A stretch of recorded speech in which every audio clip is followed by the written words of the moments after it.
Buenas tardes a todas y a todos. Muchas gracias por venir a la segunda sesión del curso de Economía de la Universidad del Barrio. La primera sesión ya anunciábamos un poco cuál era el hilo conductor de estas sesiones de este curso. Hablábamos de emergencias en lo económico y emergencias con un doble carácter, tanto en el sentido de lo urgente como en el sentido de aquello que emerge o que brota, ¿no? o que va asomando a la cabeza. Indudablemente elegíamos este concepto primero pensando en la cuestión de la emergencia climática, pero indudablemente cuando hablamos de urgencias a resolver o de problemáticas de fondo y sustanciales y además también relacionadas con otras cuestiones como el cambio climático, tenemos que pensar en las desigualdades en distintos ámbitos, pero sobre todo en lo que concierne a lo económico, ¿no? Y también en el sentido de elementos que vamos viendo nacer, que vamos viendo evolucionar y que condicionan el mundo en el que vivimos hoy, podemos decir que en las últimas décadas evidentemente ha habido un incremento de las desigualdades económicas, pero se han recrudecido notablemente a partir de la última crisis económica y han aparecido nuevas formas, ¿no? nuevas maneras en las cuales se han producido esas polarizaciones, que por otra parte vamos viendo cómo también tienen un marcado carácter territorial, pues polarizaciones entre campo y ciudad, polarizaciones entre centro y periferia, con nuevas periferias, polarizaciones entre clases sociales y tienen guardan evidentemente una relación importante con los procesos de globalización, en la globalización financiarizada en la que vive la economía mundial hoy en día, de los cuales, proceso del cual pues, han surgido perdedores, por así decirlo, y por lo tanto, de alguna manera, nuevas periferias tanto en lo social como en lo territorial. Esto es algo que además permite entender, permite explicar otro fenómeno en lo político que tiene que ver con los nuevos populismos, notablemente también con los populismos de derechas, pero también en las izquierdas, y es detrás de todos estos fenómenos encontramos también la explicación a las cuestiones como Trump, el Brexit o las derechas europeas pujantes, ¿no?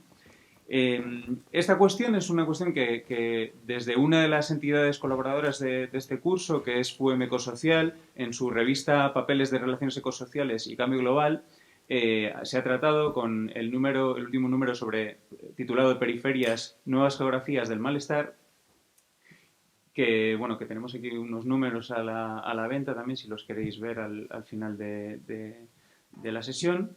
Pero la persona con quien más nos apetecía tratar esta cuestión para abordarla en el día de hoy es Esteban Hernández, que pensamos que nos puede ayudar a entenderlo mucho mejor. Él es licenciado en Derecho, periodista del Confidencial, ahí dirige el área de sociedad, y es autor de varios libros donde analiza todas estas cuestiones desde un libro titulado El fin de la clase media, Los límites del deseo, o su última publicación, este libro titulado El tiempo pervertido, derecha e izquierda en el siglo XXI.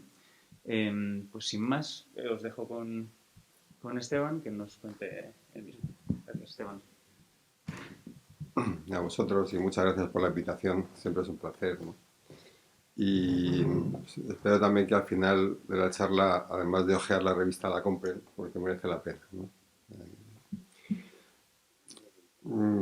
Quizá más esté feo decirlo en este contexto, ¿no? En un lugar en el que hay gente especialmente interesada en la economía, que trabaja en ella, que además tiene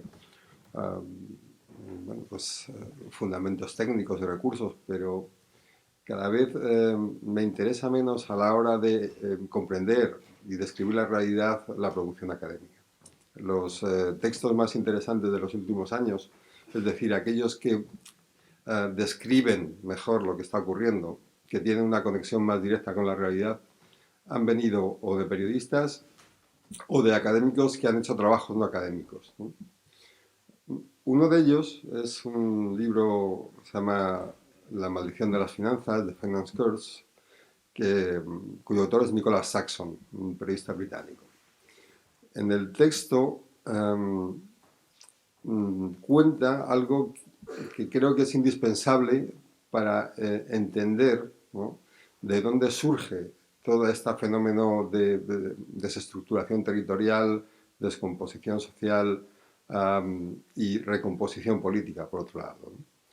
En el libro recoge una teoría ya relativamente antigua, sobre la maldición de los recursos. Cuando hablan de países africanos, la academia daba cuenta de que aquellos países que tenían algún recurso especialmente interesante, fuera petróleo, diamantes, etcétera, ¿no?, acababan teniendo un nivel de vida bastante pobre en general.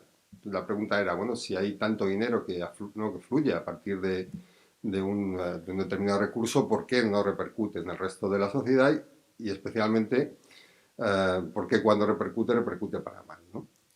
Entonces, la conclusión a la que se llegaba más o menos apuntaba al hecho de que ese sector en concreto, pongamos los diamantes, concentraban toda la mano de obra formada, todas las inversiones y toda la actividad productiva de ese país. Es decir, las clases más formadas intentaban trabajar en ese sector, el dinero llegaba de fuera hacia ese sector, la mano de obra pobre se desplazaba hacia los lugares de producción de ese recurso, y la actividad estatal, escasa, acababa diluyéndose en ese área, ¿no? ¿Por qué? Pues porque se abandonaban agriculturas, se abandonaba ganadería, todo el mundo emigraba a la ciudad o a las ciudades donde esto se producía, lo cual generaba dos efectos. Uno, el aumento de los precios en la ciudad, ¿no? Y el segundo, al tener una dependencia grande del precio que tuviera ese recurso en el mercado, pues lo convertía en un país demasiado fluctuante, ¿no?, en cuanto a los ingresos que conseguía. El resultado final era una ciudad o dos ciudades grandes, con una parte de la población de esa ciudad que vivía muy bien, el resto peor, y con el resto del Estado, de la nación, en situación de miseria, ¿no? Esto, en Saxon, que es un especialista sobre todo en paraísos fiscales, examinó uno de estos, Jersey, y vio que el efecto era muy parecido, ¿no? Y a partir de ahí examinó también el Reino Unido y vio que el efecto también era similar. Porque la City concentraba gran parte de los recursos, gran parte de la actividad financiera, gran parte de la mano de obra mejor formada, gran parte de los salarios más altos, y al mismo tiempo el resto del Reino Unido iba empobreciéndose, ¿no? Bueno, esta dinámica de dos direcciones, que la podríamos ver exclusivamente como un fenómeno territorial ligado a la City en el Reino Unido o ligado a Wall Street en Estados Unidos, si nos ciñéramos a eso, encontraríamos bueno, pues algunos elementos interesantes de análisis. Por ejemplo, ¿no?, cómo el Brexit se ha producido en este tipo de territorios, se ha producido gracias también al voto rural, especialmente partidario de la salida de Europa, o cómo Trump ha ganado en Estados Unidos por las zonas interiores, zonas empobrecidas que estaban sufriendo una deslocalización masiva, ¿no? Bueno, incluso en este sentido ya sería importante como reflexión, ¿no? Pero el problema es que no es solo en el Reino Unido, no solo en Estados Unidos. El hecho financiero en sí está produciendo una sociedad, voy a centrar en Occidente, sociedades de dos direcciones que están concentrando las riquezas y el poder cada vez en capas más pequeñas de la población, mientras que desestructura al resto, empuja a la baja al resto, ¿no? Por supuesto, a las clases obreras, ¿no?, también a las clases medias e incluso a las clases medias altas. Bueno, esto ocurre, y digo que es importante entenderlo porque las finanzas no es prestar dinero y recibir a cambio un interés, tampoco es invertir dinero en una empresa y recibir a cambio unos dividendos, ¿no?, sino que es un modo de gestión de la economía actual, ¿no? Uno puede pensar, por ejemplo, por ir a un ejemplo relativamente manido, ¿no?, la vivienda. Como en España se podía adquirir una vivienda y y casi todo el mundo podía adquirirla invirtiendo entre 5 o 10 años de pago de hipoteca, y esa hipoteca además no era un tanto por ciento elevado del sueldo. Para adquirir una vivienda en propiedad se requieren 30 años y un porcentaje bastante elevado del sueldo, ¿no? Este tipo de hacer negocios eran típicos de los bancos, por ejemplo, ¿no? Tenían la hipoteca en el mercado, la gente compraba pisos, había viviendas, pagaban 5 o 10 años, devolvían el dinero, se quedaban con el piso, la mayoría de ellos, y tenían un bien en propiedad, ¿no? Ahora, casi, es decir, casi nadie. Muy poca gente, salvo que tenga un capital, ¿no?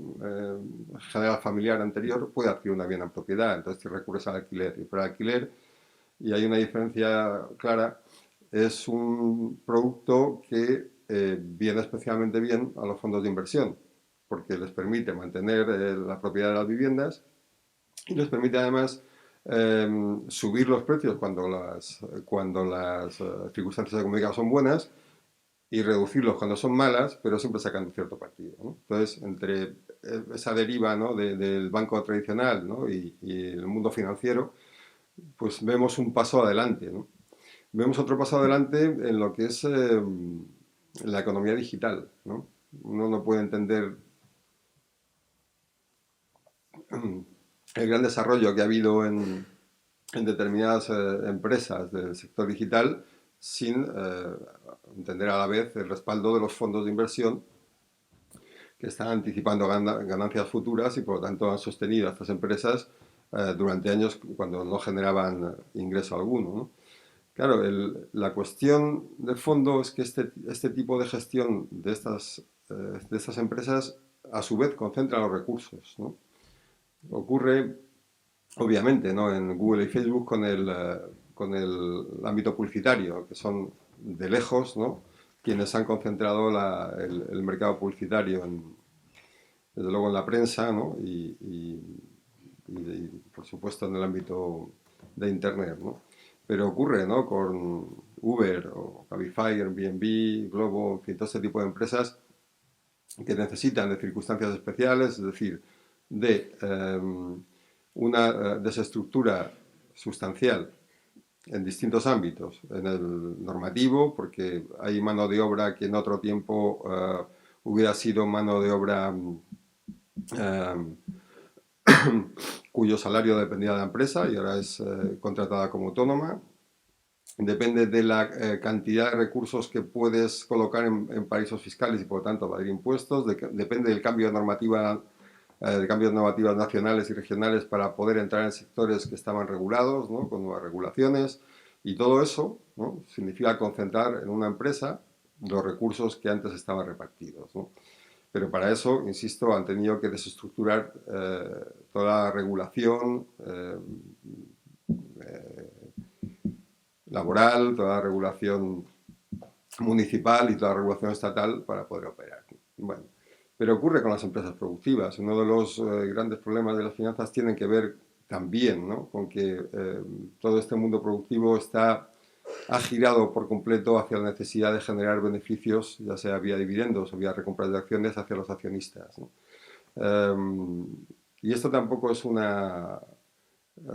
tampoco es algo que ocurra siempre, ¿no? Es decir, la inversión en las empresas se realiza para obtener beneficios y por lo tanto es típica del capitalismo, pero el nivel de intensidad de presión y de orientación a la empresa hacia fórmulas extractivas para conseguir más recursos es típico de este tiempo, ¿no? Bueno, eso implica, entre otras cosas, mucha deslocalización, mucha externalización, salarios mucho más bajos, menos personal para realizar las tareas deficientemente realizadas, etc.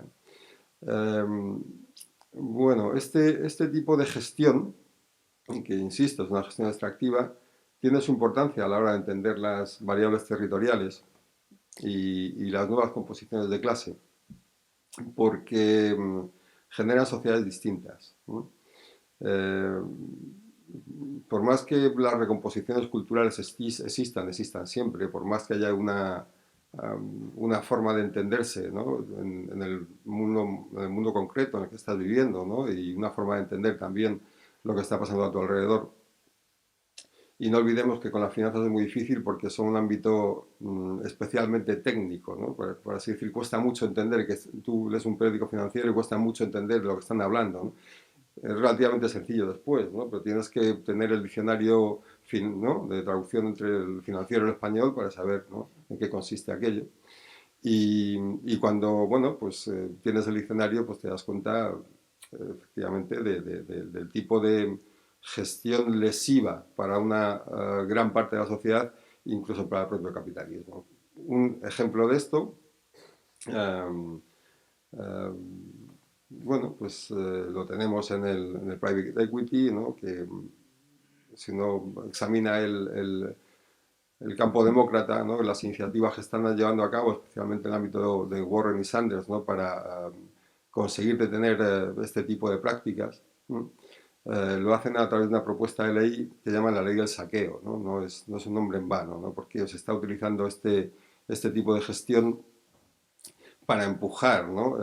A las empresas hacia la concentración, hacia la desaparición, ¿no? Fusiones, adquisiciones. Esto llevaría bastante tiempo explicarlo, ¿no? Pero creo que es el problema esencial, ¿no? Cómo en esa concentración de capital y de recursos en cada vez menos manos la sociedad y además en cada vez manos más situadas geográficamente, está la esencia de toda esta desestructuración. Bueno, entonces, una vez expuesto, ¿no? el papel grande de las finanzas, si uno examina las últimas décadas, desde los años 80, vemos cómo en Europa ha habido grandes ciudades que se han desarrollado y se han desarrollado mucho, y cómo las ciudades interiores, ¿no? Las ciudades del ámbito rural, ¿no? Especialmente, se han ido despoblando y han ido perdiendo posibilidades de nivel de vida, ¿no? Bueno, también esto forma parte de una lógica, digamos, de gestión de los recursos que es diferente de la del pasado. Cuando Boris Johnson fue alcalde de Londres, fue muy activo a la hora de proponer una regulación diferente para Londres y para la City respecto al del resto del Reino Unido. Él insistía, ¿no? en el hecho de que en aquel entorno había necesidad de mano de obra extranjera, con lo cual las leyes de inmigración debían ser otras. Había necesidad de unas medidas fiscales que fueran diferentes para poder captar capitales y que pudieran permanecer. Había necesidad de otro tipo de regulaciones para poder realizar negocios. Y eso era muy diferente de lo que el resto del Reino Unido necesitaba. Bueno, esta idea, ¿no? de Johnson al frente de Londres es la idea de Johnson al frente del Reino Unido, ¿no? Y lo que vemos en este tiempo es como un líder local ha pasado a ser un líder nacional, que es exactamente lo mismo que ha pasado con Salvini, ¿no? Un líder separatista de una región de Italia se convierte en el probablemente futuro líder de Italia, ¿no? ¿Por qué? Porque esta desestructuración de los recursos genera también notables tensiones territoriales. Hasta ahora, en Occidente, están más o menos contenidas, ¿no? Con un orden, una estructura global en el que, digamos, que existían ciertos acuerdos dentro de la gran competencia entre naciones que la globalización también ha supuesto, pero existían ciertos acuerdos que hacían difícil que la desestructura fuera, digamos, desatada, ¿no? Ahora no. Y ahora no, principalmente porque Estados Unidos lo decide así. Es decir, la llegada de Trump al gobierno estadounidense supone un deseo expreso de reestructurar las reglas del mundo global a partir de dos elementos. Uno es la guerra contra China, la guerra comercial contra China, y en segundo lugar, y precisamente para competir mejor contra China, reescribir las reglas comerciales con los antiguos socios. Lo que ha hecho Estados Unidos es dar un paso atrás, establecer un doble movimiento, ¿no? digamos, de protección de cierta industria nacional, en especial de aquella necesaria, ¿no? De aquella estratégica, tanto en el comercio como en la preparación de futuras contiendas bélicas, y un movimiento expansivo al mismo tiempo. El movimiento expansivo tiene que ver con, y esto es claro, ¿no? En lo que se refiere al ámbito digital, las grandes empresas digitales son o estadounidenses o chinas, ¿no? Operan bajo esas banderas. y necesitan, para realmente tener un recorrido y beneficios y músculo, ¿no?, durante los próximos años, no operar exclusivamente en territorio estadounidense, sino difundirse por todo Occidente, ¿no? Bueno, Uber es un ejemplo de esto, ¿no? Pero Google o Facebook o, ¿no?, Microsoft o quien queráis, ¿no?, funciona en ese sentido.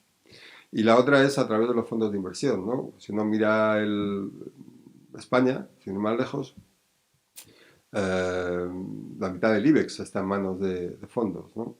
Si estamos viendo las grandes inversiones de fondos en vivienda española, pero también, ¿no?, estamos viendo cómo los fondos están comprando medianas empresas porque tienen un potencial de desarrollo que ya las empresas del IBEX no les ofrecen, ¿no? Bueno, este desarrollo del dinero de bandera estadounidense, provenga donde provenga, ¿no?, o de bandera británica, provenga donde provenga, es un elemento esencial en el desarrollo de un país como es Estados Unidos para el futuro, ¿no? Pero eso supone una ruptura territorial, eso supone que una parte de la sociedad, digamos la más afortunada, la hegemónica en el orden mundial, decide, ¿no?, empujar hacia su lado más recursos y más poder, y eso lo sufren los socios, ¿no? Y Europa es un perdedor claro en este sentido, ¿no? Es demasiado dependiente en lo que es la estructura comercial de su relación con China y es demasiado dependiente en la estructura política, en la financiera, ¿no?, y en la militar de Estados Unidos, ¿no? En ese ámbito estamos situados. Y en ese contexto de cambio, de ruptura, de transformación, los territorios tienen tentaciones de ir hacia un lado o hacia otro. El Reino Unido ha decidido ir hacia el lado de Estados Unidos. El Brexit es simplemente esto, ¿no?, establecer una nueva relación mucho más cercana todavía con Estados Unidos y alejarse de la Unión Europea. Dentro de ese alejamiento había dos opciones, una más dura, que era la de Boris Johnson, y una más amistosa, que era la de Corbyn, ¿no? Ha ganado la de Johnson. En ese contexto, gran parte de las derechas europeas se han desarrollado desde esa afinidad también con el nuevo orden y el nuevo orden establecido por Trump. Y claro, es difícil desligar, ¿no?, el ámbito geopolítico del crecimiento de las nuevas derechas, no solamente porque sea a través de los medios digitales, ¿no?, uno de los principales mecanismos de desarrollo, sino porque la mayor parte de sus líderes tienen unas afinidades mucho más cercanas a este tipo de replanteamiento, ¿no?, de las relaciones internacionales. De alguna manera, y por decirlo así, hay dos tipos de ruptura. Una, la que las zonas más afortunadas deciden alejarse del resto, y esto está incluso pasando en Alemania, ¿no?, que es el país central en el orden europeo, donde buena parte de la derecha alemana, desde luego la extrema derecha y parte de la derecha alemana, comienza a pensar que con el sur no se puede ir a ningún sitio, ¿no?, que es un área geográfica que únicamente va a generar deudas, que no la van a poder pagar, que son un coste para su economía y para su futuro, y que por lo tanto sería preferible en un futuro cercano prescindir de nosotros, prescindir de alianza con los países del sur, ¿no? Esto es recurrente en las derechas del norte de Europa y, y bueno, pues si Trump sigue en la Casa Blanca y siguen desarrollándose, pues veremos cómo estos movimientos van a ser más potentes en esas zonas, ¿no?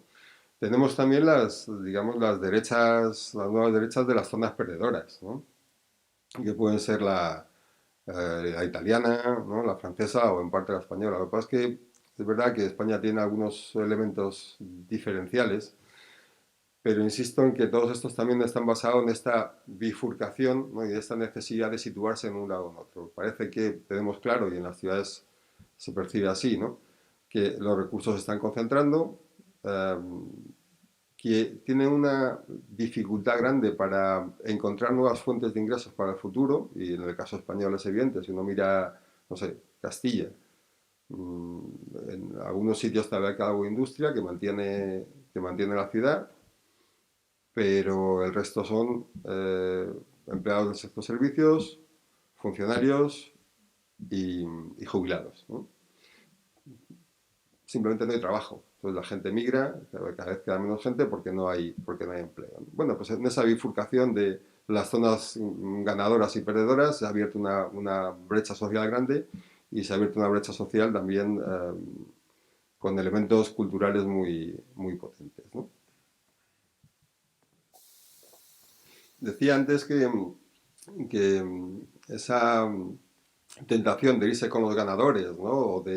o de exigir un orden distinto, ¿no? De manera que pueda haber una mayor integración. Bueno, pues esto es, por ejemplo, la Unión Europea, ¿no? Sí, esas dos vertientes de unas zonas perdedoras que exigen que las reglas les contemplen, ¿no? y les ayuden a salir de una mala situación, y estas son las exigencias, por ejemplo, de déficit de Italia o de España, eh, que no son, donde no la intención primera no es la impugnación del orden existente, sino una reescritura de las reglas de acuerdo para que sean más integradoras. Reproducen a nivel territorial lo que está ocurriendo a nivel social, ¿no? Lo que estamos viendo es cómo las partes más afortunadas de la sociedad se están separando de la sociedad, ¿no? Esto ha sido obvio, ¿no? En países de Latinoamérica, donde sus ricos ya ni siquiera viven allí, ¿no? Ni invierten allí, uh, tienen el dinero fuera y de alguna manera se están desvinculando a aquellos territorios, ¿no? Pero ocurre en todas partes, ¿no? Ya el dinero tiene una circulación global rápida y no es necesario atarse a un territorio para tener un nivel de vida diferente. Yo recuerdo una anécdota que contaba una periodista estadounidense, había acudido a una convención de inversores en Las Vegas anual, y entonces estaba hablando con un multimillonario, ¿no? Y le preguntaba acerca de los efectos de Trump en la economía. Entonces el multimillonario decía que en realidad le daba un poco igual, porque si las cosas iban mal, él cogía su avión y se iba a cualquiera de sus residencias, ¿no? De distintos lugares del mundo, y tenía el dinero en paraísos fiscales. Dice, hombre, a lo mejor a vosotros, ¿no? Que tenéis que pagar la universidad de vuestros hijos, tenéis que pagar la hipoteca de la casa en una zona medio de lujo estadounidense, os puede afectar, pero en mi caso no. Bueno, esa desvinculación de las élites, ¿no? que, es, uh, que es precisamente lo que toda esta arquitectura financiera permite, tiene efectos sociales grandes y tiene efectos territoriales grandes. En cuanto a los sociales, y por ceñirme a España, la falta de recursos se produce además en un entorno institucional bastante deteriorado, ¿no? Digamos que el nivel de confianza en la política en los últimos años ha ido a la baja. La confianza también en los propios políticos, ¿no? Ha descendido. O sea, las acusaciones de corrupción, de partidismo, etcétera, etcétera, ¿no? Están ahí. Y eso produce que mucha gente participe en política pero no crea en ella, ¿no? O sea, lo vea como una especie de mal menor o quizá votas para que no ganen otros, pero el nivel de convicción en unas ideas está desvaneciéndose, ¿no? Y al mismo tiempo la política es un ámbito especialmente frágil, ¿no? Para producir cambios. Y lo vemos en España, porque dependemos muchísimo de Bruselas y dependemos muchísimo de los fondos de inversión y de las instituciones internacionales para tener un margen de maniobra, ¿no? De manera que nuestro gobierno pueda pueda llevar medidas reales a la práctica, ¿no? Bueno,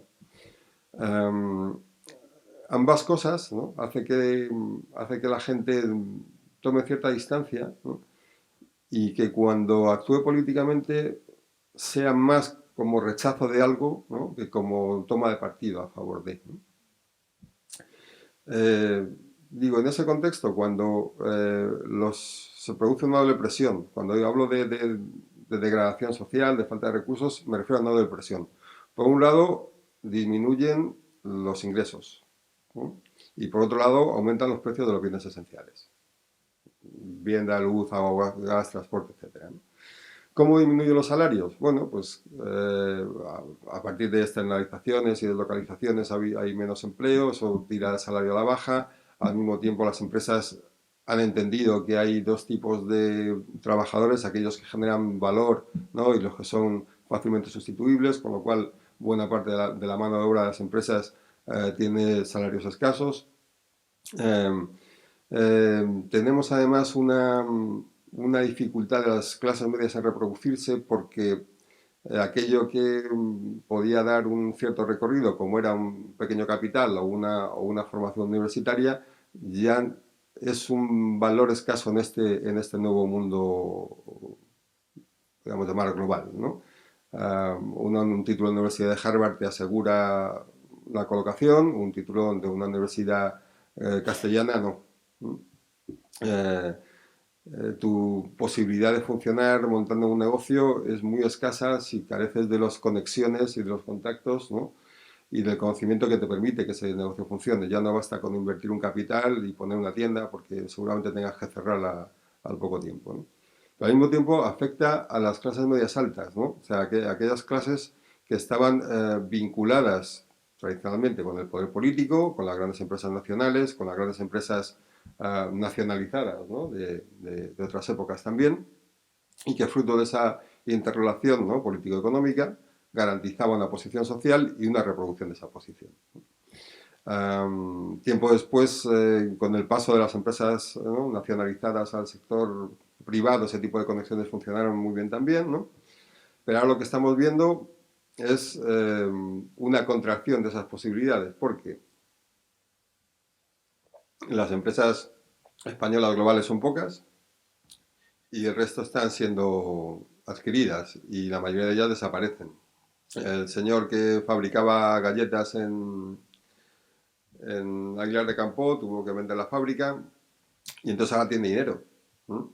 Pero es un dinero que invierte en fondos extranjeros. Pues ya no tiene la capacidad de reproducción social que tenía antes, ni la cercanía al poder político que le daba, ¿no? El hecho de tener una fábrica con un número elevado de trabajadores. ¿No? Hay un caso muy evidente que es el del campo, ¿no? Que es, está bien subrayarlo porque permite bien entender cómo funcionan las cosas. Hay un informe reciente de COAJ, además, en el que habla del sector ganadero y del agricultor.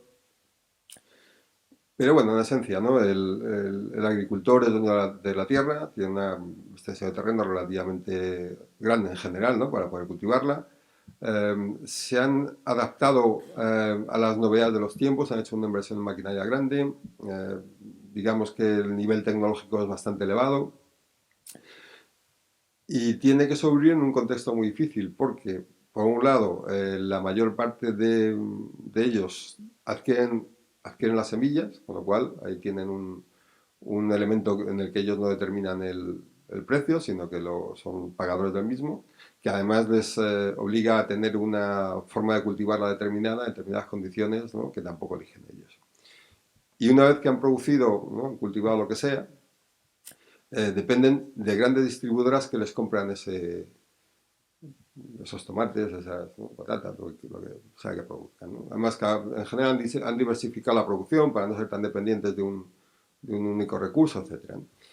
Pero claro, la distribuidora, como hacen pues, las cadenas, ¿no? con las marcas blancas, les fijan no solamente el nivel de producción, sino también el nivel de beneficio que van a tener. O sea, es una especie de Uber del campo, ¿no? Porque ellos ponen, ¿no? el trabajo, ponen también su dinero, hacen la inversión para poder producir, pero al final son una especie de autónomos que trabajan para sectores mucho más grandes que determinan su nivel de recursos. Claro, eh, todo esto además, insisto, tira, ¿no? empuja a la baja todo lo demás, pues pagas menos a la gente que trabaja para ti, contratas gente en peores condiciones, etcétera, etcétera. ¿no? Y cuando todo esto ha ocurrido, pues entonces llegan los fondos de inversión y compran las distribuidoras y las fusionan y cuando entienden que no están obteniendo el nivel de ingresos que requieren, se la llevan fuera. ¿no? O simplemente, puesto que financieramente depende mucho de la distribuidora, acabas teniendo que vender el terreno a un precio relativamente bajo a las empresas que te han financiado. Bueno, es relevante esto porque era gente que podía vivir bastante bien. ¿no? Era gente que podía tener un nivel, además, en general, casi siempre políticamente más cercana a la derecha. ¿no? Bueno, pues esto del campo es lo que está ocurriendo con las empresas españolas, ¿no? en general. ¿no? lo cual supone cierre de empresas, menos mano de obra, menos recursos, salarios más bajos, ¿no? Justo en el instante en el que el nivel de vida sube porque claro, los bienes esenciales son casi todos monopolios o oligopolios, ¿no? Y tienen la posibilidad de subir los precios. Bueno, bien, pues en este contexto en el que las clases obreras, las clases medias y las clases medias altas sufren, ¿no? Una caída en el nivel de vida, donde solo alguna parte de ella consigue ascender socialmente, otra parte pequeña mantenerse y el resto cae, es imposible que no surjan nuevas opciones políticas. Es imposible, ¿no? Todo esto, todas estas visiones culturales, todas estas visiones de comprensión del mundo en estos entornos es imposible que no tengan unas nuevas expresiones, ¿no? Y ahí es donde llegan, digamos, que las dos grandes ideologías de nuestro tiempo, ¿no? Las dos, ese eje ya que está sustituyendo claramente a derecha e izquierda en Estados Unidos, en el Reino Unido, en buena parte de Europa, eh, que es el mundo global, globalismo, y el mundo identitario, ¿no? Podemos decir el mundo global contra el nacional, ¿no? Pero tiene un elemento mayor, ¿no? Que este. Con toda la carga además cultural aparejada, ¿no? Es decir, el mundo abierto, cosmopolita, tolerante, amante de la diversidad, ¿no? Y el mundo más cerrado, más proteccionista, ¿no? Más, digamos, deseoso, ¿no? De una cierta autoridad que puede representar la otra parte. Bueno,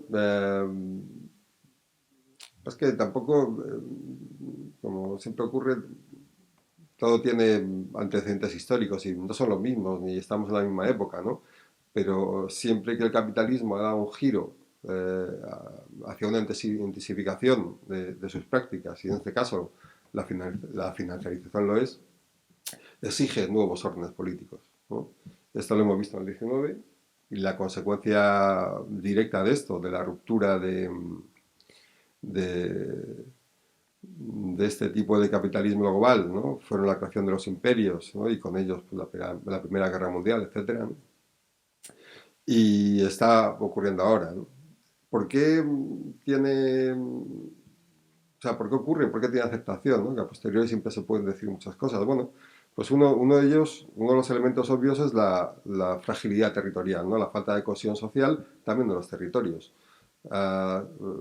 Ámbitos que se sienten abandonados piensan, ¿no? Que necesitan otras normas, otra regulación, una recomposición de posiciones diferente, ¿no? Y al mismo tiempo que partes más afortunadas del territorio piensan que hace falta una nueva relación, ¿no? Esto, por ejemplo, es Italia, ¿no? Donde el territorio más afortunado que se quería separar de Italia está tirando del resto y está consiguiendo apoyos en un sur abandonado, ¿no?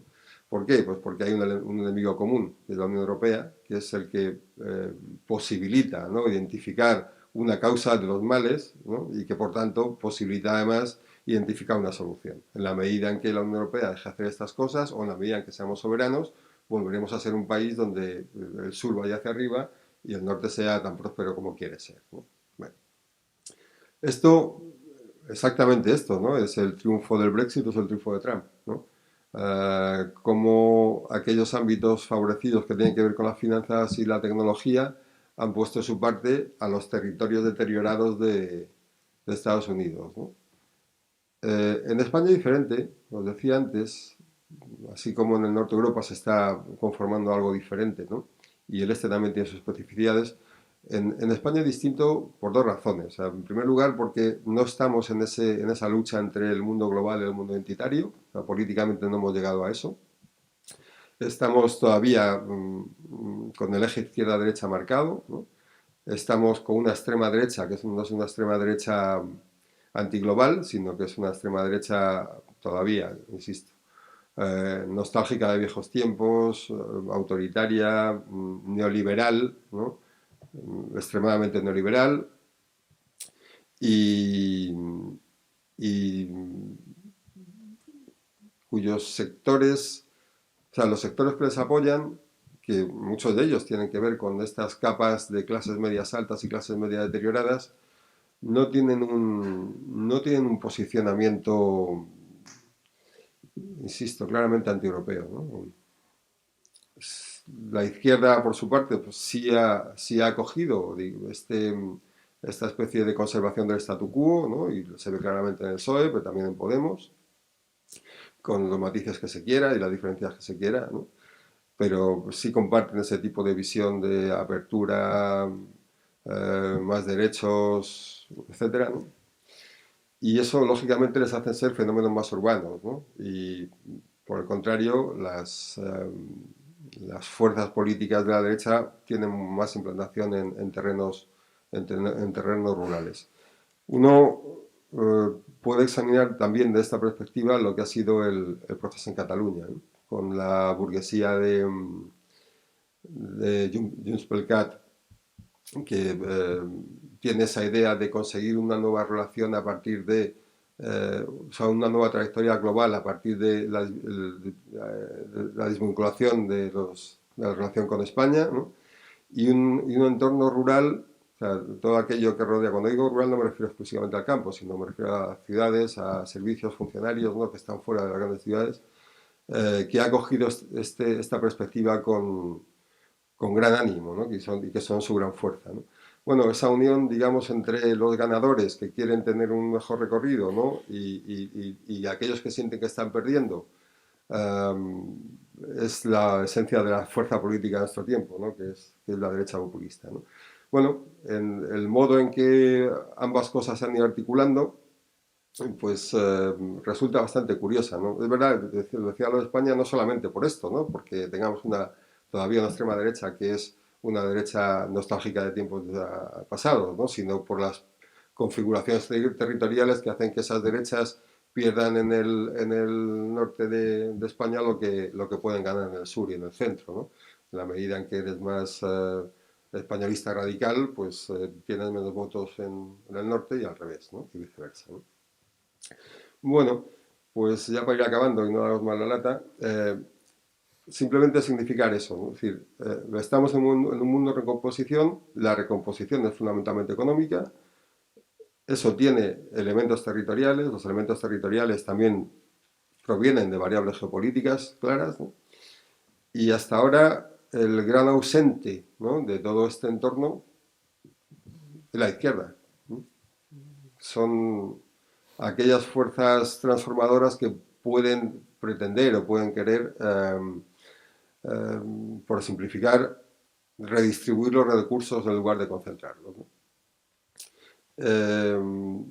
Lo único, ¿no? Lo único que percibo en ese ámbito que es relativamente significativo es Estados Unidos, es esa derecha estadounidense de Sanders y Warren, uno proviene de una posición más socialista y otro proviene de una posición más a lo Roosevelt, por así decir, pero no solamente porque estén ganando fuerza social, ¿no? Que parece que tienen un músculo que era inesperado para los propios demócratas, ¿no? Sino porque están planteando de una manera clara y directa una reconfiguración del sistema, ¿no? Algo que las izquierdas europeas olvidaron a partir de Tsipras, ¿no? El devolver todas estas tensiones territoriales, ¿no? A lo que supone la reconfiguración de sociedades a las que le falta cohesión sería esencial y además sería una propuesta típicamente de izquierda, ¿no? En Estados Unidos lo veo ya no solamente porque haya medidas, digamos, que allí sean positivamente conflictivas, ¿no? Pues el Medicare para todos, etcétera, etcétera, sino porque además hay una intención de intervenir en los mercados, hay una intención de controlar la forma, ¿no? En la que las finanzas operan, en la que operan los propios negocios, de la que Europa carece, ¿no? Y esto, como siempre, es un asunto de poder, ¿no? O sea, no solamente de fuerzas sociales que puedan realizar cambios, ¿no? Sino de estructuras de poder que están conformadas de una determinada manera y la manera en la que ahora mismo están funcionando nos perjudica a todos. Sin operar sobre esas estructuras de poder, bueno, pues es mucho más difícil cambiar las cosas.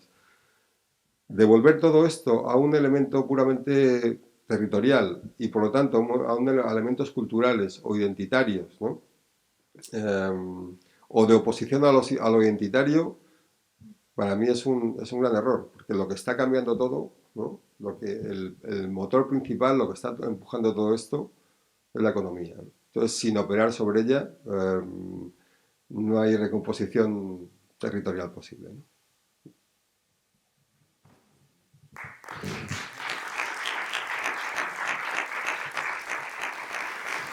Muchas gracias, Esteban. Lo que vamos a hacer ahora es, como siempre, pues abrir un turno de palabras para que podáis comentar lo que queráis o preguntar. Seguro que surgen muchas preguntas. Temas no han faltado, creo que hemos abarcado desde o sea, has pasado desde la economía en los últimos 40 años hasta cuestiones de política, cuestiones de historia, relación entre distintos ámbitos de conocimiento realmente. Y, bueno, yo he apuntado sin parar y te podría preguntar toda la tarde. Y quizás, bueno, antes de abrir preguntas, yo ya hilando con esto último que estabas mencionando, te planteo una pregunta que no es ni mucho menos fácil, pero ya que estabas hablando de ello, desde tu punto de vista, ¿qué pueden, dado que esos territorios que logran y esas élites emancipadas con sus territorios que se van buscando esa emancipación, pero logran la articulación y el acuerdo con territorios y ámbitos de la sociedad empobrecidos, ellos logran esas articulaciones, cosa que no están logrando aparentemente las izquierdas. Cuando se ha logrado, ha ocurrido lo de Tsipras. Y el caso que cuentas como ejemplo positivo de lo que está pasando en la izquierda en Estados Unidos es un contexto bien distinto en la medida en que, a diferencia de en Estados Unidos, no tienes el Banco Central Europeo. Entonces, esto me lleva a la pregunta de ¿qué tendrían que hacer las izquierdas en Europa o en España sabiendo cuál es el contexto específico de la Unión Europea y qué margen tienen, ¿no? En ese sentido? Bueno, comenzaré por hacer una precisión respecto de Estados Unidos, ¿no? Porque creo que además es un elemento importante y que podría servir de ejemplo a Europa, ¿no? Claro, el regreso nacionalista, ¿no?, de Trump implica cierta necesidad de dar cohesión social a tu país, ¿no? Es decir, bueno, y no olvidemos que además Johnson acaba de subir el salario mínimo, ¿no? Bueno, ¿qué ocurre? Si tú vas a ir a la guerra y vas a la guerra comercial con China, es poco inteligente tener focos de tensión interior, ¿no? Porque te hace un país mucho más débil. Es además, necesitas además que esa cadena de valor global, ¿no?, esa cadena de producción global, lo sea menos, porque si tú quieres producir bienes esenciales, ¿no?, para la subsistencia de tus ciudadanos, ¿no?, o para armar el ejército, y los estás produciendo en Taiwán, ¿no?, en Nueva Zelanda, ¿no?, pues te puede generar muchos más problemas a la hora de abastecerte, ¿no? Y eso, cuando uno piensa en el fracking, por ejemplo, pues tiene este impulso estratégico.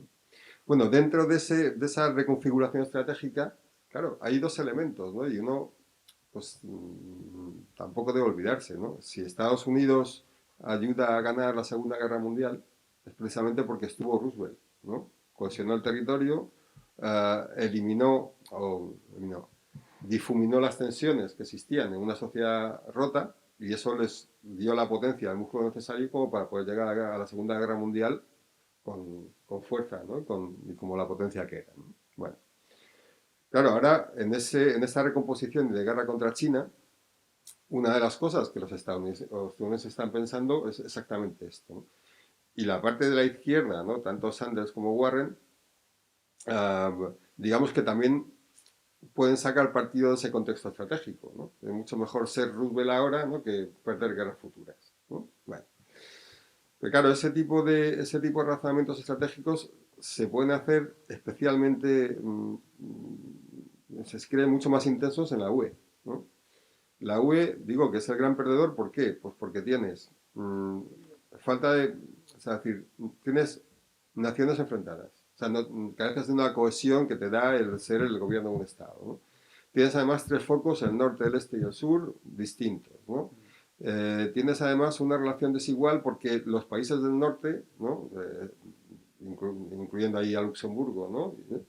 Y los Países Bajos están aprovechándose, están sacando partido del orden estructural del euro, ¿no? Lo cual pues te hace una potencia especialmente débil. Bueno, la manera que tienes de ser una potencia más sólida es dando cohesión al territorio. Y además de eso, hasta ahora ha sido una potencia fundamentalmente exportadora, ¿no? Y cuando está empezando a cerrarse las puertas a la globalización, pues lo vas a poder ser menos. ¿Qué significa eso? Que necesitas mercado interior, y lo tienes. Lo que no tienes es nivel adquisitivo, ¿no?, para tener un mercado interior sólido. Bueno, con todo esto lo que quiero subrayar es que es un momento perfecto para que la izquierda pudiera poner otras ideas encima de la mesa, porque el contexto le favorece, ¿no? Sin embargo, lo que vemos es un atrevimiento enorme por parte de las derechas que han logrado romper el statu quo, insisto, han sacado al Reino Unido de Europa, ¿no? Algo que hace tiempo cualquiera que habría dicho, ¿cómo se te ocurre propugnar que España salga de aquí? Estás loco, ¿no? Han tomado medidas proteccionistas, Trump, ¿no? Cosa que si lo hubiera propuesto la izquierda, ¿no?, lo hubieran tachado exactamente en fin, ¿no?, de falta de fundamento mental, ¿no? Bueno, las derechas han sido mucho más atrevidas, ¿no?, y están consiguiendo cosas. Y lo que vemos es que las izquierdas están más constreñidas. Es decir, esto, o sea, y la historia de los últimos 50 años ha sido esta. O sea, nosotros estamos aquí, una parte ha tirado, ha desplazado la mesa hacia allá, y todo el mundo se ha desplazado hacia acá, ¿no? Bueno, pues es el momento de otro tipo de izquierda. Es decir, el momento está abierto para que la izquierda sea más atrevida y ponga sobre la mesa otro tipo de ideas, ¿no? Entonces, resulta curioso, ¿no? Si tampoco soy especial fan de Piketty, ¿no? Pero si tú ves las medidas que ha propuesto Piketty en su último libro, es intelectual francés que triunfa en Estados Unidos, ¿no?, y vuelve de Estados Unidos radicalizado, ¿no? ¿Sabes? Antes pasaba a la inversa, ¿no? Sí. ¿Sabes? ¿No? Bueno, pues algo está ocurriendo aquí, ¿no? Insisto, que las propuestas más atractivas en lo económico las haga gente que viene del ámbito de Roosevelt, ¿no? O que las haga gente que viene del ámbito del socialismo, entre comillas, estadounidense, en Occidente, pues es significativo, ¿no? Bueno, yo creo que aquí también hay dos elementos. Hay un cierto derrotismo, o sea, una sensación de que no se puede hacer nada por cambiar las cosas desde la izquierda y que al final te va a pasar lo que a Tsipras, ¿no? Y luego, que eso ya ayuda mucho, ¿no? Y luego una, digamos, persistencia en maneras de pensar y en propuestas que podían ser válidas hace 30 años, pero que responden mucho peor al momento económico concreto actual, ¿no? Bueno, si logramos sacar eso de ahí, pues podremos tener un recorrido mejor, ¿no?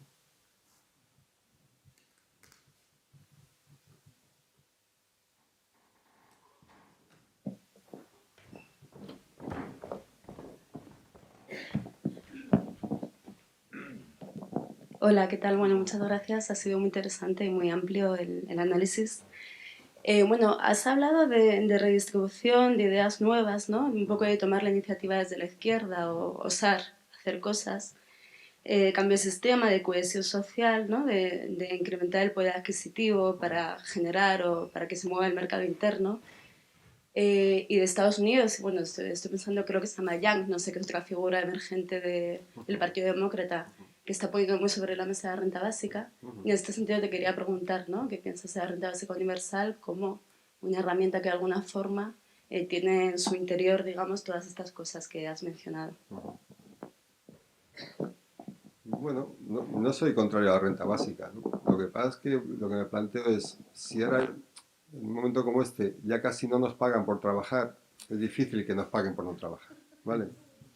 Entonces, a donde voy es a que en muchas ocasiones, y esto es típico de la izquierda, pero es típico de todos nosotros, ¿no? Parece que si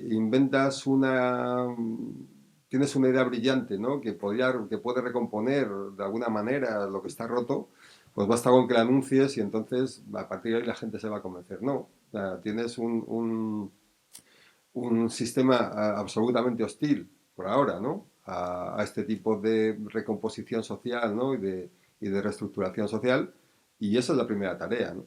Porque O sea, no es una tarea de medidas. O sea, medidas se pueden tomar muchas y la renta básica es una de ellas, ¿no? El problema es estar en disposición de tomar alguna, ¿vale? Que es lo que ahora mismo no tenemos. Entonces, claro, no sé, o sea, lo demás está bien, ¿no? Está bien pensar opciones y está bien pensar posibilidades y tener las ideas claras de hacia dónde se quiere ir, ¿no? Pero claro, mientras no cambien las estructuras de poder actuales, ¿no? Hablo de poder económico, ¿no? Pues da igual, ¿no? Que la idea de la renta básica sea buena, mala, que regular, que no va a poder aplicarse, ¿no?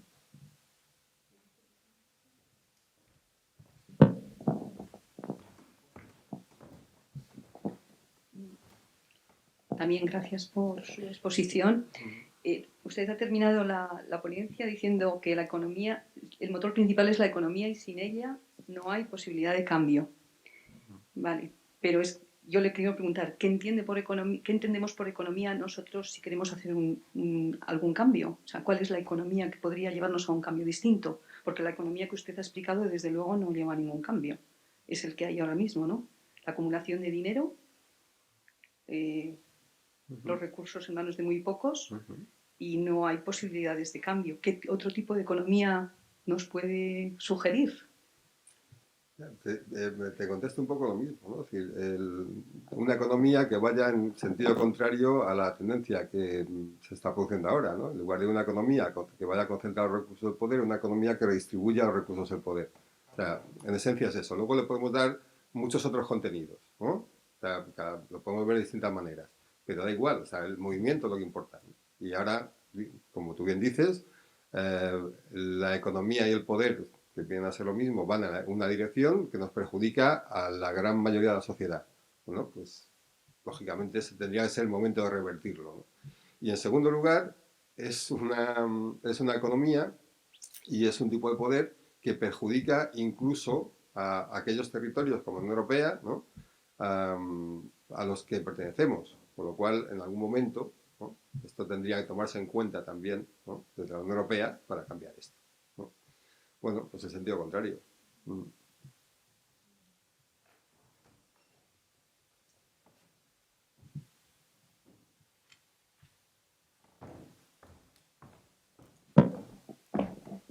Hola, muchas gracias por tu exposición. Quería preguntar qué impacto tienen los paraísos fiscales y si realmente el capital está en ellos o está en todos sitios. Los paraísos son solo un 10%, un 20%.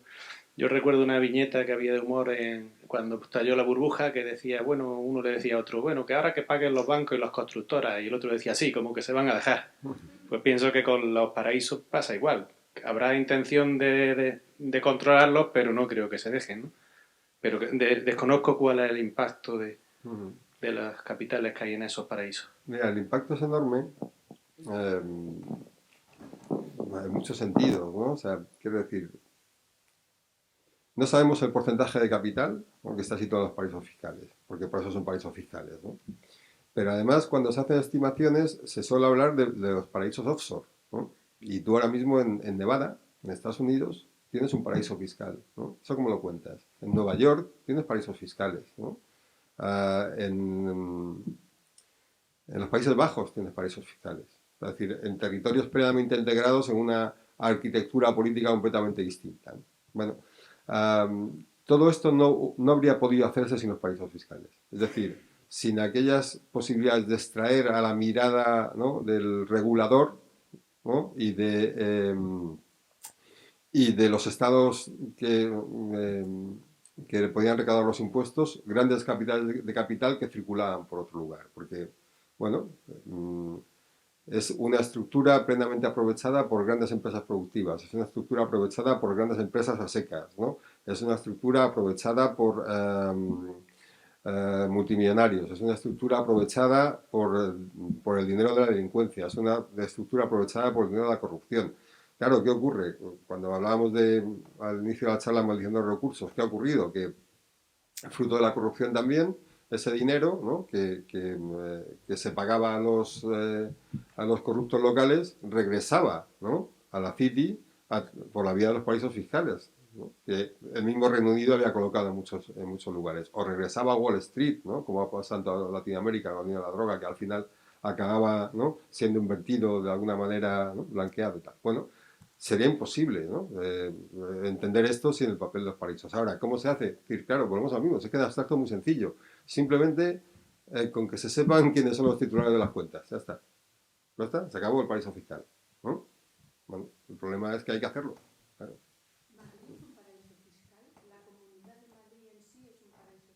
No, yo creo que eso ya forma parte digamos, de ese ámbito de acción en el que los territorios, como te decía, compiten entre sí por captar los recursos. Y eso es parte de la estructuración, es parte de la estructuración local, ¿no? O sea, de los estados, ¿no? De los territorios. El ofrecer mayores o menores ventajas fiscales, ¿no?,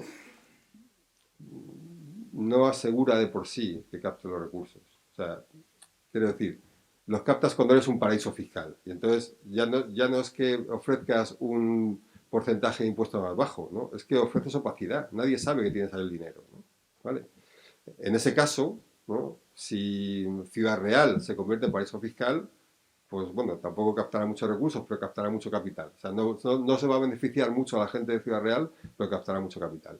Lo de Madrid es otra cosa, forma parte de una práctica que podemos entender negativa, ¿no?, de competencia fiscal entre territorios que ocurre dentro de los estados y que ocurre entre estados en la Unión Europea, ¿no? O sea, a Luxemburgo le va bien precisamente por eso, porque se constituye como tal, ¿no? A Irlanda ha ido mejor por eso, ¿no?, a los Países Bajos exactamente igual, porque han competido convirtiéndose en entornos un poco oscuros, ¿no? ¿Sabes? Pero digo que son dos dinámicas distintas.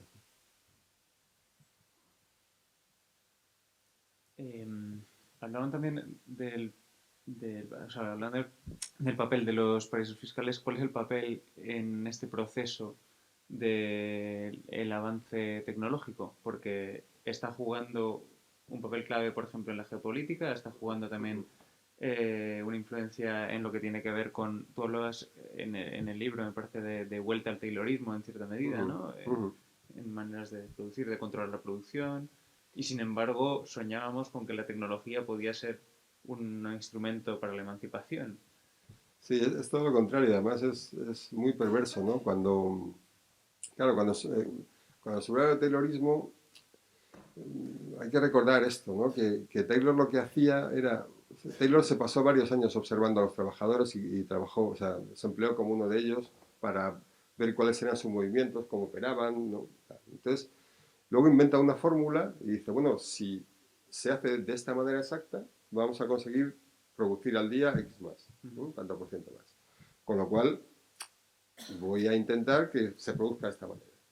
Pero claro, tenía la idea, ¿no?, pero tenías que obligar a la gente a llevarla a la práctica, ¿no? Y el taylorismo consiste mucho más en ese elemento de cómo vencer las resistencias, ¿no?, que en la idea en sí de cómo debía realizarse la tarea para ser más productiva, ¿no? Entonces, la historia de Taylor es muy interesante, lo que pasa es que tampoco me voy a explayar en eso, ¿no? Cuando me lo aplico al mundo actual, y digo es perverso, os voy a poner el ejemplo del periodismo, pero no porque sea especial, sino porque ocurre en todas partes, ¿no?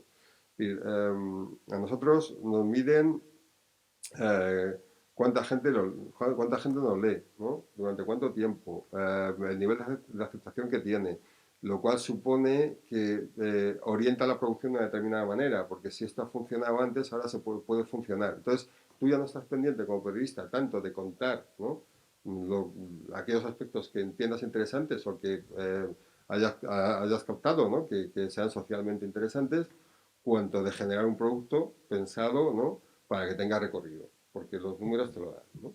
Entonces, como además todo eso se mide, ¿no?, y tiene sistemas informatizados, ¿no?, pues para eso está Google y Facebook, ¿no?, pues lo que haces es, como son contenidos fáciles de realizar en teoría, pues contratas a gente que hace muchos contenidos, ¿no?, en poco tiempo, por poco salario, ¿vale? Entonces, ¿qué dices? ¿Qué es lo que he hecho? He cambiado la estructura productiva del sector periodístico hacia una parte que se dedica a hacer una producción ingente para conseguir muchas lecturas, y dejo unos cuantos que tengan mejores salarios y que de alguna manera pues ofrezcan cierto valor, lo que sea, más o menos, ¿no? Bueno, si cuando uno observa el nivel de control que tiene sobre la gente de Uber, de Globo, etcétera, ¿no? Ves que es todavía peor, ¿no? Cuando ves lo que pasa con los teleoperadores, es exactamente esto, ¿no? Pero es que pasa con todo, quiero decir, el siguiente paso, ¿no? En el ámbito médico es precisamente utilizar el Big Data, ¿no? ¿Y en qué consiste la utilización del Big Data? Bueno, pues coges grandes cantidades de datos, lo metes en la máquina, consultas una determinada patología, entonces la máquina te dicta cuál es el mejor tratamiento, ¿no? Para esa patología que además diagnostica, ¿no? El médico ya no está ahí. ¿Por qué? Porque hay una certeza, ¿no? Que se extrae alguna extraña convicción en la que la máquina siempre va a hacer las cosas mejor que un ser humano, ¿no? Entonces, claro, cuando dicen, bueno, es que los algoritmos de contratación tal tienen sesgos, ya, bueno, claro, ¿cómo van a tener sesgos? Quiero decir, ¿no? Obviamente, ¿no? Pero la principal perversión es esa creencia en que, claro, cualquier cosa que salga de la máquina, ¿no? Va a ser mucho más precisa y mucho más objetiva que un ser humano que por esencia se equivoca, ¿vale? Entonces, ¿qué ocurre? Que con todo, o sea, con esta mentalidad de la máquina siempre tiene razón y los instrumentos de medición, lo que haces es construir un recorrido productivo donde está todo pautado, tienes que actuar de una determinada manera, hacer unas determinadas cosas, o sea, que el ámbito de autonomía decae, ¿no? Pero al final lo que te encuentras, ¿no? Es que ni es más productivo, ni es más inteligente, ni está mejor hecho, ni siquiera es más rentable, ¿vale? Pero claro, vamos a poner un ejemplo cercano, ¿no? Porque en estos días está ocurriendo en todas partes. Los bancos cierran sucursales, ¿no? Entonces dicen, no, claro, es que es mucho más útil porque la digitalización, ¿no? No, ya, pero es que hay gente que quiere ir al banco, es que hay gente que necesita ir al banco, es que hay gente, ¿no? Pero tú lo cierras. Al cerrarlo, echas a mucha gente a la calle, con lo cual eres más productivo. Entonces, al mirar los números dices, joder, ves que hemos ganado dinero. No, no habéis ganado dinero, habéis echado gente a la calle dejando de dar un servicio, ¿no? Bueno, entonces, cuando se habla de la población, de la falta de cajeros, de la falta de... Bueno, en las ciudades pasa igual, se está concentrando, ¿no? Claro, todo eso lo llaman digitalización. No es digitalización, ¿sabes? Es la sustitución de un servicio por otro mucho peor, ¿no? Lo puedes haber hecho sin digitalizar nada, que también te habría salido bien, ¿no? Bueno, lo que quiero decir es que, o sea, bajo el rótulo digitalización, modernización, mejora, un mundo futuro, etcétera, etcétera, lo que se están produciendo es una serie de prácticas, ¿no? Por un lado, plenamente terroristas, ¿no? De control del trabajo, y por otro lado, enfocadas a rebajar costes, pura y simplemente. Con lo cual, toda la potencialidad que puede tener la tecnología desaparece.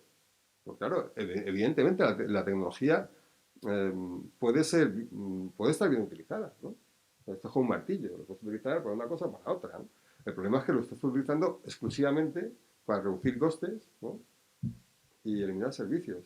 No, ¿sabes? Y controlar al trabajador. Digo, esto, lo es muy interesante porque todas estas resistencias estaban ya previstas ahí, ¿no? O sea, claro, si el trabajador tiene conocimiento que yo no puedo sistematizar, le voy a tener que pagar más porque no controlo lo que hace. Si lo sistematizo, ¿no? Le puedo despedir y contratar a cualquiera, y así sucesivamente. Bueno, pues eso es el terrorismo. Entonces, claro, a veces con la tecnología nos perdemos en el sentido de imaginar las posibilidades que tiene. Bueno, es estupendo, pero planteémonos las realidades que ha traído. Uno no puede entender, insisto, el auge de las extremas derechas sin ver la circulación de mensajes a través de Google y Facebook, de Google y Facebook, la circulación de noticias. Esto lo decía Merkel, ¿vale? Y esto es fácilmente comprobable, ¿no? Cómo la sociedad se ha polarizado. Bueno, porque has canalizado los principales sistemas de distribución de información a través de dos canales que son los esenciales, ¿no? Y fundamentalmente Google.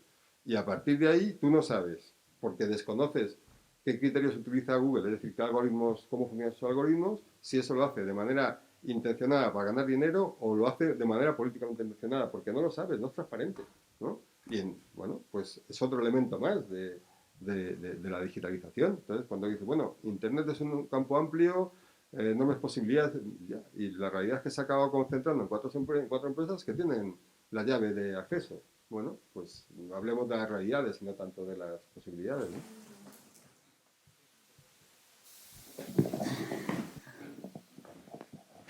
Todavía se deja un Ahora, rato. voy al principio de su ponencia, con la maldición de los territorios.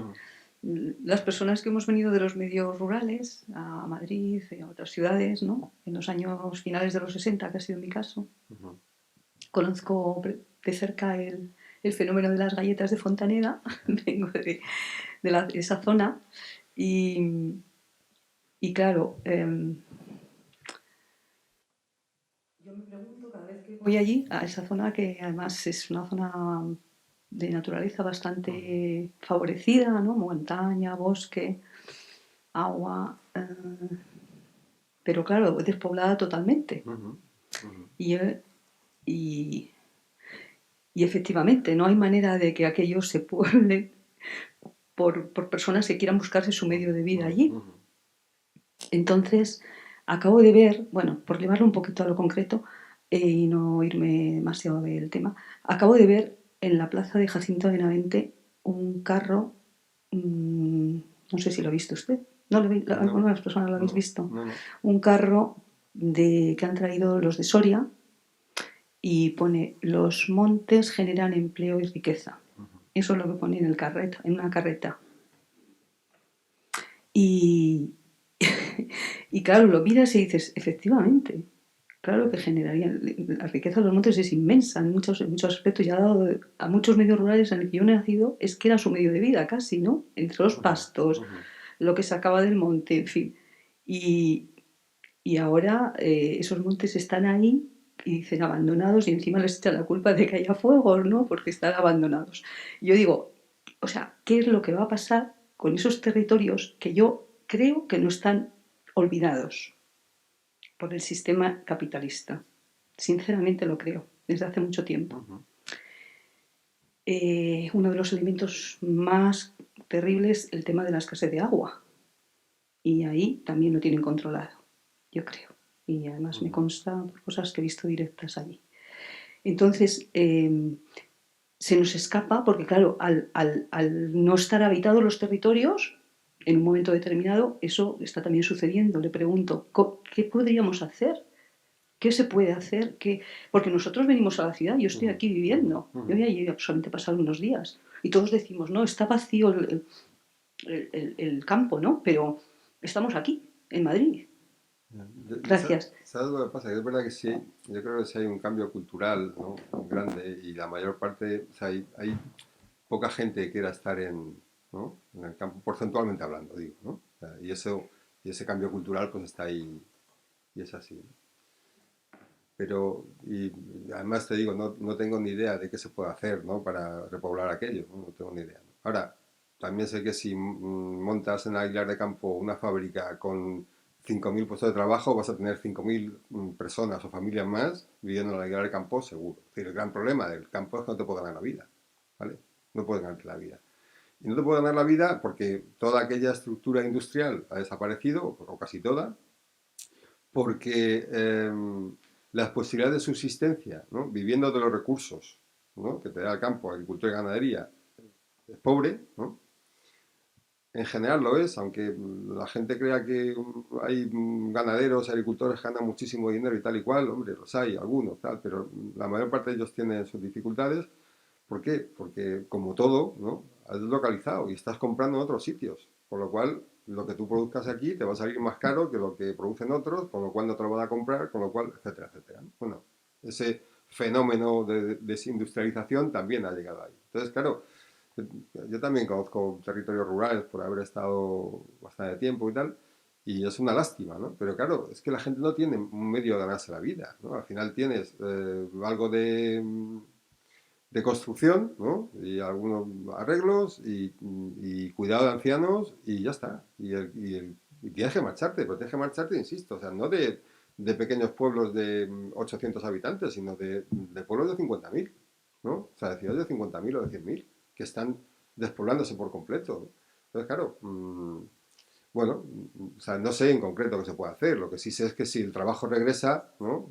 Va a haber gente seguro. O sea, vamos, segurísimo.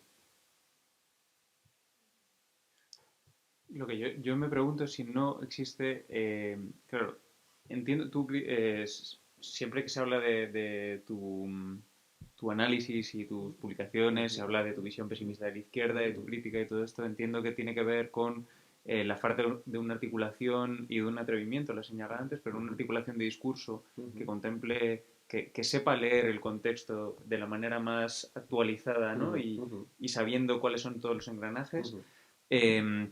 Cuando hablamos de esto, de la España vaciada y todo esto, claro, a mí me surge desde mi perspectiva, que vengo más de la economía ecológica, ¿no? Y pienso en la relación economía-naturaleza y pienso, bueno, pues es que eso tiene necesariamente que cambiar si le queremos dar, si existe alguna posibilidad de que nos adaptemos, ya no de que frenemos el cambio climático, sino de que nos adaptemos de alguna manera, de que establezcamos políticas que permitan adaptarse al cambio climático. Eso implica una adaptación, o sea, una repoblación del territorio, claro, necesitas utilizar los ecosistemas locales, entre otras cosas, porque, bueno, allí donde no hay bosques, las inundaciones son mucho más graves.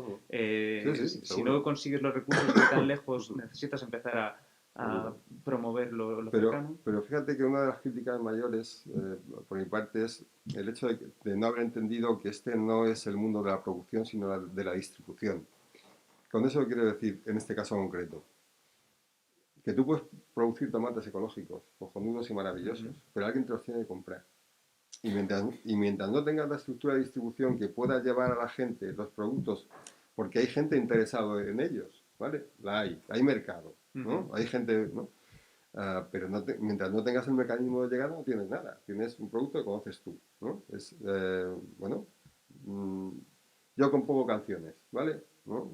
¿Cuál es la diferencia entre otro y yo? Pues el nivel de distribución de lo que yo, a partir de ahí, si se distribuye mucho puede gustar más o menos, pero la gente lo conoce. Bueno, pues esto es igual, tienes que tener la posibilidad. Entonces, claro, si tú no tienes redes que permitan a los agricultores locales, ¿no?, vender consistentemente lo que producen, no puedes mandar a nadie al campo a que lo haga, por ejemplo, ¿no? Entonces, una de las cosas que tienes que pensar es cómo consigo que algo que existe, ¿no?, se potencie, ¿no? En segundo lugar, claro, hablando del campo y del cambio climático, es que, no sé, es decir, desde un punto de vista simplemente operativo, ¿no? ¿Qué recursos naturales tiene España? ¿Petróleo? Gas, ¿no? Tiene sol, ¿no? Ya está, es que no hay más que hablar. O sea, tienes que producir algo porque no tienes otra cosa más que eso, ¿no? Ya, sin siquiera entrar en términos, digamos, éticos, ¿no? Simplemente en eso, ¿no? Bueno, pues algo habría que hacer. ¿Qué es lo que falta? Los recursos, ¿vale? Bueno, pues, digo, si es que las ideas tampoco son tan importantes y sabemos más o menos lo que hay que hacer, ¿no? El problema es que no hay atrevimiento, no hay... Y claro, digo que en el atrevimiento es importante entender el contexto en el que estás y cómo puedes operar sobre él, porque, insisto, ¿no?, por ejemplo, los agricultores, si esa demanda de agricultura ecológica no tiene una red que permita llegar a los posibles compradores, pues se pierde. Entonces, si tú construyes la red, seguro vas a tener gente a los dos lados, ¿no? Bueno, pues tienes que pensar en términos estratégicos de cómo construir eso. Y eso es una opción política también, ¿no? Si simplemente hacemos invocaciones, estaría bien que la gente produjera y consumiera ecológica. Ya, bueno, ya, pero ¿y la estructura qué? ¿No? Bueno, pues ese pensar en los términos estructurales creo que es indispensable ahora mismo. Y sin embargo, a la gente de Fraguas la están crujiendo. ¿A quién? A los de Fraguas. Fraguas es el grupo de gente que se ha ido a un sitio que estaba absolutamente despoblado y les están haciendo la vida imposible. O sea, también ahí. Es que no conozco el caso. No conozco Fraguas, es bastante conocido. Yo no lo conozco. Claro, es un pueblo de Guadalajara. No, yo esto te lo decía también por la cuestión de cómo articular luchas, o sea, de si tienes alguna posibilidad a la hora de crear una izquierda fuerte, pues uno atisba y dice, bueno, pues el movimiento feminista se está haciendo fuerte, existe un movimiento climático que empieza a emerger. Puede que les falte a lo mejor parte de ese discurso materialista de entender la realidad económica para ver entre unos y otros cuál es el enemigo común y ahí existe alguna potencialidad. O sea, digo un poco por ahí en el sentido de en qué medida es posible articular luchas entre distintos movimientos emancipatorios y... Hombre, yo creo que estando en una sociedad en la que la mayor parte de la gente sale perdiendo, pues la potencialidad es grande, ¿no? En teoría, cuanto más gente sale perdiendo, pues más potencialidad hay, ¿no? Eso en teoría. En la práctica, históricamente no suele ser así, ¿no? Es decir, en los malos momentos es más complicado que la gente reaccione de una manera emancipadora. O sea, eso hay que tenerlo en cuenta porque también, ¿no? Es una constante de la historia y ahora mismo lo estamos viendo, ¿no? Bueno, en segundo lugar, quiero decir, mm, mi crítica es respecto de estas alianzas, no es la existencia de las alianzas, que entiendo necesarias, sino es la falta de visión estratégica. Es decir, lo que está desestructurando, ¿no?, las sociedades tiene nombre, tiene una forma de actuar, bien, pues entonces tienes que atacar a eso, ¿no? Y luego con todas las fuerzas que quieras, lo tienes que atacar ahí, ¿no? O sea, tienes que entender eso, cómo funciona, qué se puede hacer, cuál es el margen de maniobra, es decir, lo que sea. Ahí, ¿no? Entonces, claro, cuando nos vamos a asuntos parciales, ¿no? O sea, tú imagínate que en España hubiera 4 tribus, ¿no? Y uno dijera, no, la tribu A, no sé qué, la tribu B, no, pero si no, no, o sea, quiero decir, si hay una tribu invasora de las otras 4, pues entonces hay que poner el foco en el invasor y nos juntamos y, ¿no? Bien, bueno, quiero decir, simplificando, ¿no? Pero es un poco esto, dices, bueno, si es que a veces hacemos énfasis en un elemento u otro, ¿no? Y, y, y no funciona así, todo va unido. Es decir, la desestructura material produce una nueva visión cultural, produce nuevas ideas, produce nuevas perspectivas, en general negativas, ¿no? Produce, insisto, o sea, en los malos momentos la gente se vuelve mucho menos solidaria que en los buenos, ¿no? O sea, o puede ser, si quieres, solidario con los tuyos de cerca, ¿no? Pero ya está, porque en el entorno de supervivencia el ser humano busca la supervivencia, ¿no? Bueno, estamos ahí, estamos en un buen momento, estamos en un momento de desestructura donde la gente no busca alianzas, ¿no? Bueno, pues hay que ser consciente de esto. Claro, si lo reducimos todo a, no, claro, es que el mensaje material y el cultural y el ecológico y el feminista, porque el feminista luego es machista, pues nos equivocamos, porque no tiene nada que ver con eso. Es decir, no podemos ver esto como aspectos parcelados, ¿no? Tenemos que ir buscando la unidad y la unidad te la da la realidad y a partir de ahí, claro, es que, o sea, tú imagínate que ahora mismo no sé, hubiera un movimiento económico, ¿no?, potente y sólido y tal y cual, que realmente quisiera cambiar la sociedad y dijera, no, pero la vamos a cambiar solo para los hombres, ¿no?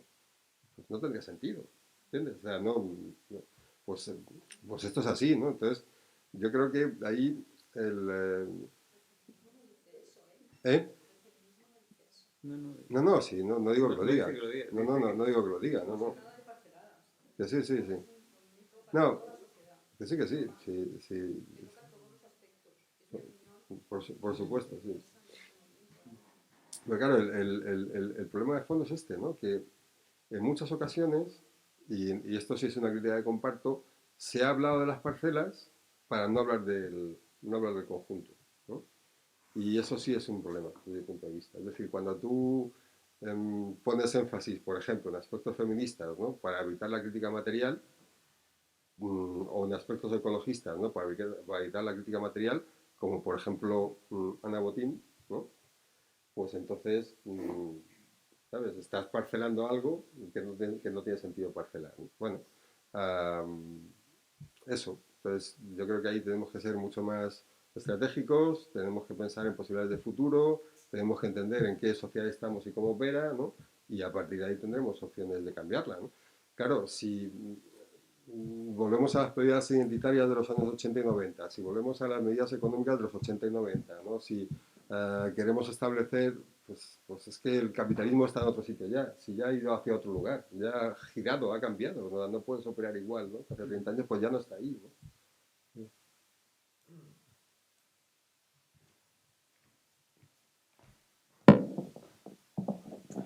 Hola, buenas tardes. Yo me planteo, vengo escuchando tu concepto del capitalismo, que es el capitalismo conservador y el que de toda la vida, salvo que con un listón más de la globalización, de las grandes compañías, de los lobbies, de lo que se está planteando aquí. Entonces yo siempre me planteo de que el capitalismo siempre ha tenido como dos vertientes, ¿no?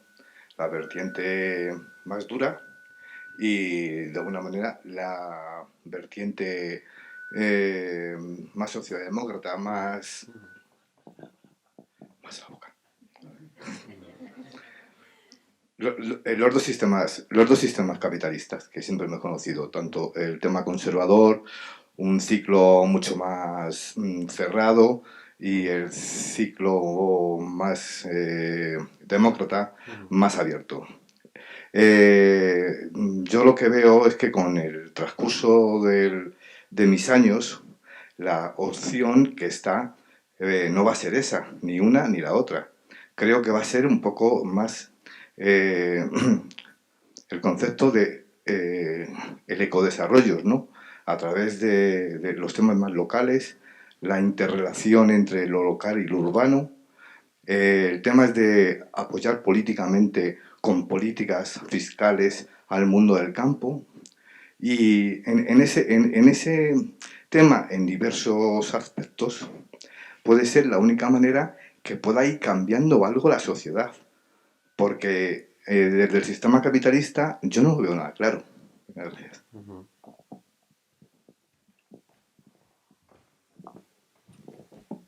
Bueno, me parece bien, quiero decir, te puedo decir poco en ese sentido. Yo si tengo que hacer un pronóstico sobre el futuro, creo que esto se parece bastante a lo que escribía Marx en el 18 Brumario, ¿no? Aquella época en la que distintas clases sociales acaban confluyendo en una especie de dictadura financiera liderada por Bonaparte, y esto tiene pinta de ir hacia eso. Entonces, bueno, más vale que nos dirijamos hacia otro lugar, ¿no? ¿Qué opinas del ecodesarrollo? Del tema de los territorios que se puedan tener sus recursos, sus medios energéticos y su población en un equilibrio económico. En un equilibrio económico. Me parece perfecto, pero claro, o sea, me parece, no tengo ninguna pega de poner a eso, ¿no? Lo que pasa es que para que eso pueda desarrollarse tiene que cambiar mucho el sistema en el que estamos. Simplemente señalo eso una vez más. O sea, sí, está bien, ¿no? Pero... Sí, pero el mundo rural también se está moviendo mucho en ese término. Bueno, pues entonces, es un poco lo que comentábamos. Quiero decir, si el problema no es que el mundo rural se mueva mucho o poco tal, el problema es que le des las opciones para que tenga recorrido y pueda sentarse, porque no las tiene. No las tiene. Mira, en general, ¿no? Cualquiera que quiera montar una empresa ahora, es probable que cierre, ¿no? Cualquiera que quiera tener un buen trabajo ahora, ¿no? Es probable que no lo consiga, porque las posibilidades se están reduciendo para todos, también en ese sentido. Entonces, lo que digo es, o construimos estructuras, ¿no?, que permitan que esos desarrollos existan, o si no, pues serán muy minoritarios o desaparecerán, porque al final... Ahora aquí en Lavapiés, en el mercado de San Fernando, se está montando aquí a través de una cooperativa Supercot, y entonces es pues aproximadamente casi llevan los 600 cooperativistas, y entonces, bueno, ellos quieren montar un supermercado ecológico, y entonces pues tener una red de proveedores que sea del mundo rural. En esos campos, me refiero que hay muchos otros campos que a través de las cooperativas, a través del mundo micro, la microeconomía, creo que yo apuesto por ese concepto, porque a nivel de escala macroeconomía no confío en el capitalismo, confío solamente en la alternativa que pueda desarrollar colectivos, asociaciones que vayan en una dirección un poco más en el tema local. No, sí, me parece perfecto. Es decir, sí, que, o sea, yo entiendo que lo que está planteando también tiene que ver con lo de la economía social y solidaria, las iniciativas. ¿En qué medida, cuáles son las posibilidades? O sea, digamos que hay corrientes que están más en la vía de ir creando nuevas instituciones, nuevas institucionalidades, nuevas redes que traten de ir construyendo dinámicas diferentes en paralelo, sin confiar en que puedas reformar las instituciones ya existentes más en el marco capitalista, ¿no? ¿Me entiendo? Más o menos. Sí, me parece perfecto. Sí, lo único que digo es, si tú tienes el ecosistema que permite que eso se desarrolle, tendrá mucha más potencia, y si no, tendrá menos. Ya está. ¿Qué ocurre? Que dice, la idea, ¿qué te parece? O sea, en lugar de pensar en lo macro, ¿podemos pensar en lo micro? Exclusivamente no. Estás obligado a operar en un contexto dado. En un contexto dado. O sea, no porque tú quieras, sino porque estás ahí, ¿no? Entonces, bueno, pues ese contexto influye mucho en lo que hagas. Bueno, en la medida en que puedas modificar el contexto para que sea más favorable, tendrás más opciones. Muy bien. Bueno, yo creo que con esta idea de no parcelar a la hora de analizar tanto en escalas como en ámbitos de conocimiento, ¿no? Y de tener visiones que dialoguen, que tengan una visión global, nos quedamos porque además es un poco la línea que siempre tratamos de apoyar en el curso de economía y agradeciéndote mucho que hayas venido, Esteban. Os emplazo simplemente a la siguiente sesión que tendremos no dentro de 2 semanas como suelen ser las sesiones, sino dentro de una semana, la semana próxima. La sesión se titula La crisis y su gestión como proyecto político, bastante ligado a lo que hemos estado viendo hoy también. En este caso tendremos una proyección de un documental titulado Flores en la basura y participará también Silvia González Iturrespe de la FRAU.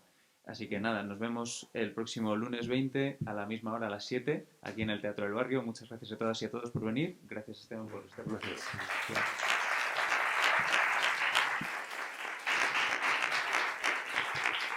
Gracias.